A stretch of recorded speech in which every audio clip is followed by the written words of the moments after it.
BJP senior నాయకుడు, fire brand నాయకుడు Goshamahal MLA Raja Singh దారెటు మరికొన్ని గంటల్లో జరగనున్న హైదరాబాద్ స్థానిక సంస్థల ఎన్నికల్లో ఆయన ఓటు ఎవరికి వేయనున్నారు? అసలు ఆయన ఓటు వేస్తారా లేదా? ఆయన ఏం చేయబోతున్నారు?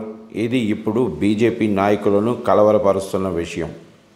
తాజాగా స్థానిక సంస్థల ఎన్నికపై పార్టీ తెలంగాణ చీఫ్, కేంద్ర మంత్రి కిషన్ రెడ్డి అధ్యక్షతన పార్టీ నాయకులు భేటీ అయ్యారు.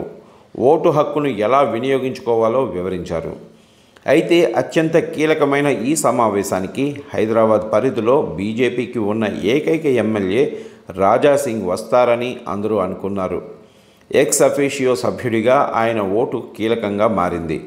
ఎమ్మెల్సీ ఎన్నికల్లో అధికార, ప్రతిపక్ష బీఆర్ఎస్ కార్పొరేటర్ల ఓట్లను కూడగట్టే ప్రయత్నం కూడా ఆయన చేస్తారని అనుకున్నారు.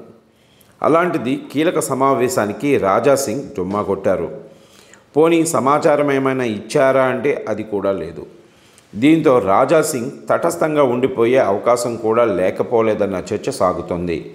వాస్తవానికి విప్ జారీ చేసే అవకాశం ఉన్నా అది సాధ్యమయ్యేది కాదు. సో ఎవరి మానాన వారు పార్టీకి అనుకూలంగా ఓటు వేయాల్సి ఉంటుంది. కానీ రాజాసింగ్ విషయంలో మాత్రం అది సాధ్యమయ్యేలా కనిపించడం లేదు. కిషన్ రెడ్డితో ఆయనకు వ్యక్తిగతంగా ఉన్న సమస్యల కారణంగా ఇద్దరి మధ్య పొసగడం లేదు. పైగా పార్టీ రాష్ట్ర చీఫ్ ఎన్నిక విషయంపైన రాజాసింగ్ గరంగరంగానే ఉన్నారు. ఈ నేపథ్యంలో ఆయన కిషన్ రెడ్డి నాయకత్వాన్ని